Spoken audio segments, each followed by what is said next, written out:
नमस्कार दोस्तों, स्वागत है आप सभी का आपके अपने YouTube channel Shyam class study में। आज के इस वीडियो में आप सभी लोगों के लिए आरपीएम कांस्टेबल भर्ती परीक्षा 2024 के लिए पीवाईक्यू प्रश्नों के सीरीज में आज का अपना पेपर होने वाला है 22 जनवरी 2019 के ये तृतीय पाली का। और आज का अपना जो सेट है ये सेट नंबर 13 है। तो आज के इस वीडियो में आपको जीके जीएस के 50 प्रश्न कराऊंगा जो आपके एग्जाम के लिए सबसे ज्यादा महत्वपूर्ण होने वाले हैं। तो आज की इस वीडियो को आपको शुरू से लेकर के एंड तक फुल वॉच करते रहना है। अगर आपको ये वीडियो पसंद आए तो वीडियो को आप एक बार लाइक कर देना। चैनल को अभी तक आप लोगों ने सब्सक्राइब नहीं कर रखा होगा तो चैनल को आप लोग जरूर सब्सक्राइब कर लीजिएगा और इस वीडियो को आप अपने दोस्तों के पास ज्यादा से ज्यादा शेयर कीजिएगा जिससे वो भी हमारे साथ जुड़ जाए। तो पूरे 50 प्रश्न करने के बाद कमेंट बॉक्स में आपको अपना स्कोर जरूर बताना है। तो चलिएगा फिर शुरू करते हैं। तो पहला प्रश्न आ जाता है कि निम्न में से किस देश के साथ लगने वाली भारत की सीमा सबसे लंबी है। तो कौन से देश के साथ लगती है भारत की सबसे लंबी सीमा। तो ये लगती है बांग्लादेश के साथ। एक का पहला ऑप्शन राइट आंसर हो जाएगा। दूसरा प्रश्न आ जाता है कि दूसरा तमिल संगम निम्न में से किस स्थान पर हुआ। तो कहाँ पर हुआ था दूसरा तमिल संगम। तो ये हुआ था कपाटपुरम में। दूसरे का तीसरा ऑप्शन है वो राइट आंसर हो जाएगा। तीसरा प्रश्न है आपके सामने कि पौधों में तने और जड़ों का आकार किस ऊतक के कारण बढ़ता है। तो ये कौन से ऊतक कारण बढ़ता है ये आपको बताना है। दो ऑप्शन ये रहे और बाकी के दो ऑप्शन ये रहे। तो ये बढ़ता है शीर्ष स्तंभ वायुजक्त यानी एपिकल मेरिस्टेम के वजह से। पहला ऑप्शन 3 का राइट आंसर हो जाएगा। चौथा प्रश्न है आपके सामने कि क्राइस्ट द रिडीमर प्रतिमा किस देश में स्थित है। बताओ कौन से देश में ये क्राइस्ट द रिडीमर प्रतिमा है। तो ये है ब्राजील में। चार का चौथा ऑप्शन राइट आंसर हो जाएगा। पांचवा प्रश्न आ जाता है कि प्रत्येक उत्पादन भूमि श्रम भौतिक पूंजी और मानव पूंजी को मिलाकर संभव है कहलाती है। तो ये क्या कहलाती है पांच का आंसर आपको बताना है। तो ये कहलाती है उत्पादन के घटक। तीसरा ऑप्शन राइट आंसर है हो जाएगा। छठवां प्रश्न है आपके सामने कि रियो ओलंपिक 2016 में किस देश ने बास्केटबॉल की महिला और पुरुष दोनों वर्गों में स्वर्ण पदक जीता। तो किसने जीता था कौन से देश के थे वो लोग। तो वो रहने वाले थे यूएसए के। छह का पहला ऑप्शन राइट आंसर हो जाएगा। सातवां प्रश्न है गुरु ग्रंथ साहिब डॉट डॉट का पवित्र ग्रंथ है। तो गुरु ग्रंथ साहिब ये कौन से धर्म का है। तो ये पवित्र ग्रंथ है सिख का। सात का तीसरा ऑप्शन राइट आंसर हो जाएगा। चलिएगा अगला प्रश्न आ जाता है प्रश्न संख्या 8 है आपके सामने। भारत में सार्वजनिक लोक लेखा समिति का गठन कब हुआ। तो कब हुआ था। तो भारत में सार्वजनिक लोक लेखा समिति का जो गठन है वो 1921 में हुआ था। आठ का तीसरा ऑप्शन है वो राइट आंसर हो जाएगा।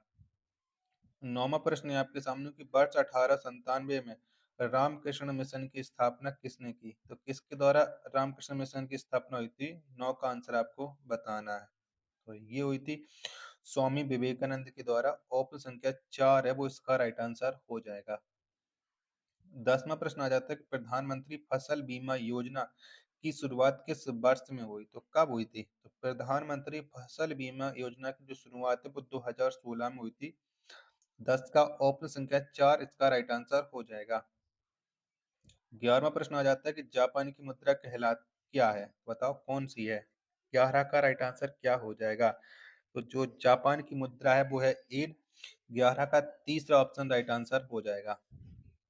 12वां प्रश्न आ जाता है कि रणजीत सिंह ने अंग्रेजों के साथ किस टकराव से समतुल्य के पूर्वी क्षेत्रों पर ब्रिटिश अधिकार स्वीकार किया। तो ये कौन सी संधि के तहत हुआ था। 12 का आंसर आपको बताना है। तो ये हुआ था अमृतसर की संधि के तहत। पहला ऑप्शन करेक्ट आंसर हो जाएगा। 13वां प्रश्न है आपके सामने कि बांग्लादेश पाकिस्तान से किस वर्ष मुक्त हुआ। तो कब मुक्त हुआ था। तो जो बांग्लादेश है ये पाकिस्तान से 1971 में मुक्त हो गया था। 13 का तीसरा ऑप्शन राइट आंसर हो जाएगा। 14वां प्रश्न है आपके सामने कि पृथ्वी का द्रव्यमान कितना है। बताओ कितने किलोग्राम है पृथ्वी का द्रव्यमान। 14 का राइट आंसर। तो ये 5.97 गुणे 10 की पावर 24 किलोग्राम। 14 का चौथा ऑप्शन राइट आंसर है हो जाएगा। 15वां प्रश्न है आपके सामने कि लखनऊ में बस 1857 के विद्रोह का नेतृत्व किसने किया? तो किसने किया था? इस विद्रोह का नेतृत्व किया था बेगम हजरत महल ने। 15 का दूसरा ऑप्शन देने वालों का सभी का करेक्ट आंसर हो जाएगा। आशा करता हूँ आपको वीडियो पसंद आ रही होगी, तो वीडियो को लाइक और चैनल को सब्सक्राइब करना ना भूलें। 16वां प्रश्न है कि प्रसिद्ध यात्री फायान का संबंध किस देश से है? तो फायान है वो कौन से देश का रहने वाला था? 16 का आंसर देना है। तो ये चीन का रहने वाला था। 16 का दूसरा चौथा ऑप्शन करेक्ट आंसर हो जाएगा। 17वां प्रश्न आ जाता है किसी असमतल तल पर पड़ने वाली सभी समांतर किरणें जब परावर्तित होकर असमांतर हो जाती हैं तो यह परावर्तन असमांतर कहलाता है। तो ये कौन सा परावर्तन कहलाता है? 17 का आंसर आपको बताना है। तो ये हो जाता है विस्तृत परावर्तन। 17 का ऑप्शन क्या? दो इसका राइट आंसर हो जाएगा। 18वां प्रश्न कि सरदार सरोवर परियोजना निम्न में से किस नदी पर स्थित है? तो जो सरदार सरोवर परियोजना है ये नर्मदा नदी पर स्थित है। 18 का दूसरा ऑप्शन राइट आंसर हो जाएगा। 19वां प्रश्न आ जाता है कि सरकार द्वारा सरकारी प्रतिबंधों और बाधाओं को हटाया जाना कहलाता है। तो ये क्या कहलाता है? तो ये कहलाता है उदारीकरण। 19 का पहला ऑप्शन राइट आंसर हो जाएगा। 20वां प्रश्न है कि वर्ष 1724 में निजाम उल मुल्क असफजाही ने किस प्रांत की स्थापना की? कौन से प्रांत की स्थापना की थी? तो इसने की थी हैदराबाद की स्थापना। 20 का तीसरा ऑप्शन राइट आंसर हो जाएगा। 21वां प्रश्न आ जाता है कि निम्न में से कौन समस्थानिक नहीं है? तो बताओ इनमें से कौन है जो समस्थानिक नहीं है? 21 का राइट आंसर। तो इसमें से Ca 20 और आर्गन 18 ये समस्थानिक नहीं है। 21 का चौथा ऑप्शन राइट आंसर हो जाएगा। 22वां प्रश्न कि मनुष्य के लिए ध्वनि की श्रव्य सीमा डॉट डॉट है। तो कितनी श्रव्य सीमा मनुष्य सुन सकता है ये आपको बताना है। चलिएगा दो ऑप्शन देख लिए, बाकी के दो ऑप्शन ये रहा। 22 का राइट आंसर तो 20 हर्ट्ज से 20,000 हर्ट्ज है, यानी 22 का चौथा ऑप्शन राइट आंसर हो जाएगा। 23वां प्रश्न कि तत्व की सबसे बड़ी एक छोटी इकाई है तो कौन सी है? तो तत्व की सबसे छोटी इकाई है परमाणु। 23 का पहला ऑप्शन राइट आंसर हो जाएगा। 24वां प्रश्न national stock exchange of India limited की स्थापना किस वर्ष हुई थी? तो कब हुई थी? तो इसकी जो स्थापना है वो हुई थी 1992 में। 24 का चौथा ऑप्शन राइट आंसर हो जाएगा। 25वां प्रश्न के पहले राष्ट्रीय शीतकालीन खेल किस वर्ष आयोजित किए गए? तो कब आयोजित हुए थे? तो ये आयोजित किए गए थे 1998 में। 25 का तीसरा ऑप्शन राइट आंसर हो जाएगा। 26वां प्रश्न आ जाता है कि संविधान के अनुसार लोकसभा में कितने सदस्य होते हैं? तो कितने होते हैं? तो संविधान के अनुसार जो लोकसभा में सदस्यों की संख्या है वो 550 है। 26 का तीसरा ऑप्शन राइट आंसर हो जाएगा। 20वां प्रश्न के सुदृमन कप का संबंध किस खेल से है? कौन से खेल से है? तो सुदृमन कप का जो संबंध है वो है बैडमिंटन से। 27 का ऑप्शन क्या? 4 इसका राइट आंसर हो जाएगा।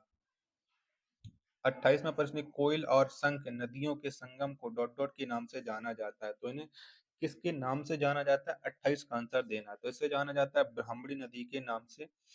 28 का चौथा ऑप्शन राइट आंसर हो जाएगा। 29वां प्रश्न है कि पुरुष हॉकी एशिया कप 2017 निम्न में से किस देश ने जीता? तो कौन से देश ने जीता था एशिया कप, हॉकी का एशिया कप 2017?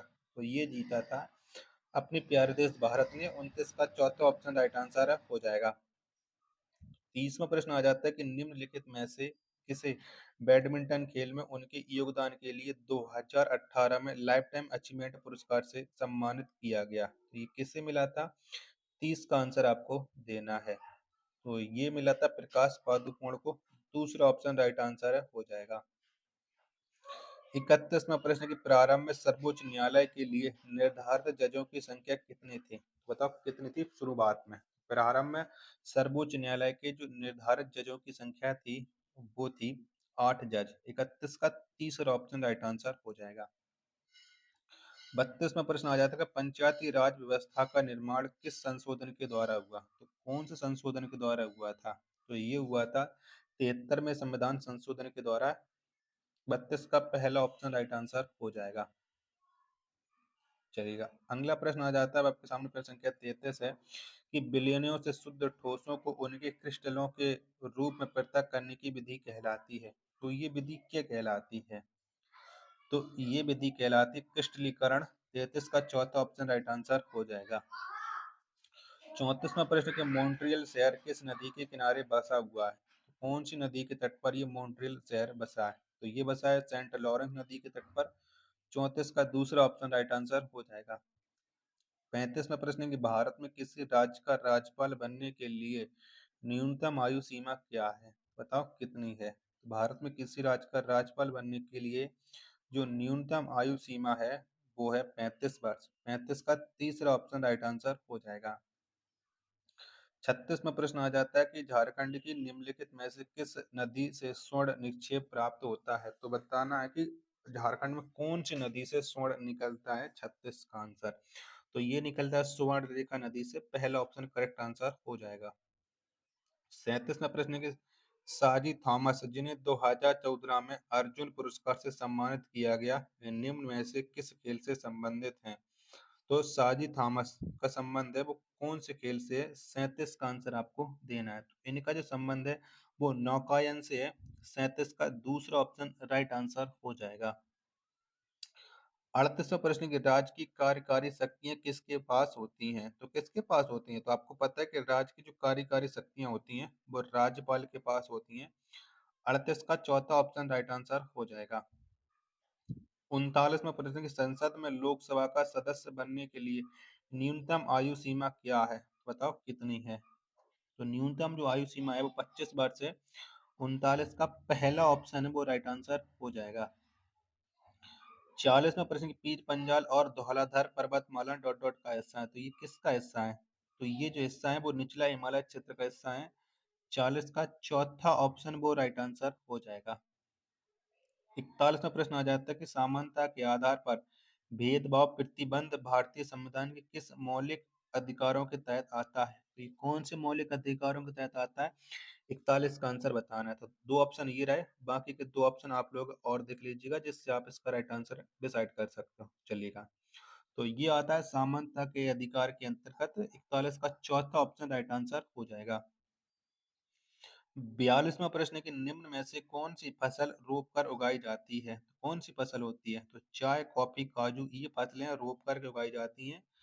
42 का ऑप्शन संख्या 4 इसका राइट आंसर हो जाएगा। 43वां प्रश्न है कि निम्नलिखित में से कौन सा एक ग्रह दक्षिणावर्त घूमता है? तो कौन सा ग्रह दक्षिणावर्त घूमता है? 43 का आंसर तो ये अरुण ग्रह घूमता है। 43 का चौथा ऑप्शन राइट आंसर हो जाएगा। 44वां प्रश्न आ जाता है कि भारतीय स्वतंत्रता संग्राम की पहली सामूहिक हड़ताल कौन सी थी? कौन सी थी? तो पहली सामूहिक हड़ताल थी रॉलेट सत्याग्रह। 44 का पहला ऑप्शन राइट आंसर हो जाएगा। चलेगा। अगला प्रश्न आ जाता है, प्रश्न संख्या 45 है। किस समिति को बजट में शामिल अनुमानों के निरीक्षण और सार्वजनिक व्यय की अर्थव्यवस्थाओं पर सुझाव देने का उत्तरदायित्व सौंपा गया था? तो ये कौन सी समिति को सौंपा गया था? 45 का आंसर बताना है। तो ये सौंपा गया था प्राक्कलन समिति को। 45 का दूसरा ऑप्शन राइट आंसर हो जाएगा। 46वां प्रश्न आ जाता है कि अमृता शेरगिल डॉट डॉट के क्षेत्र की मशहूर शख्सियत थी। तो ये अमृता शेरगिल का संबंध है वो कौन से क्षेत्र से है? तो इनका संबंध है चित्रकला से। पहला ऑप्शन राइट आंसर हो जाएगा प्रश्न संख्या 46 का। 47वां प्रश्न है कि निम्न में से कौन सा भारतीय संसद का स्थायी सदन है? तो कौन सा है? तो राज्यसभा ये भारतीय संसद का स्थायी सदन है। 47 का चौथा ऑप्शन राइट आंसर हो जाएगा। 48वां प्रश्न आ जाता है कि आत्महत्या की थैली नाम से किस कोशिकांग को जाना जाता है? तो आत्महत्या की थैली से जाना जाता है लाइसोसोम को। 48 का दूसरा ऑप्शन राइट आंसर हो जाएगा। 49वां प्रश्न की वह संपत्ति जो ऋण प्राप्तकर्ता के पास होती है और जिसे वह ऋणदाता की गारंटी के रूप में तब तक उपयोग करता है जब तक ऋण न चुका दिया जाए, कहलाती है। तो ये क्या कहलाती है? 49 का आंसर आपको बताना है। तो ये कहलाती है सहयोगात्मक संविदा। चौथा ऑप्शन राइट आंसर हो जाएगा। 50वां और अंतिम प्रश्न है आज का ये कि अंतःस्रावी ग्रंथियों से डॉट डॉट स्रावित होता है। तो क्या स्रावित होता है? तो अंतःस्रावी जो ग्रंथि है इनसे हार्मोन स्रावित होता है। 50 का चौथा ऑप्शन राइट आंसर हो जाएगा। चलिएगा, तो आशा करता हूँ कि आपको ये वीडियो पसंद आई होगी। तो वीडियो को आप एक बार लाइक कर देना। चैनल को अभी तक आप लोगों ने सब्सक्राइब नहीं कर रखा होगा तो जरूर कर लीजिएगा। मिलते फिर अपने एक और नेक्स्ट वीडियो के साथ, तब तक के लिए धन्यवाद। जय हिंद, वंदे मातरम।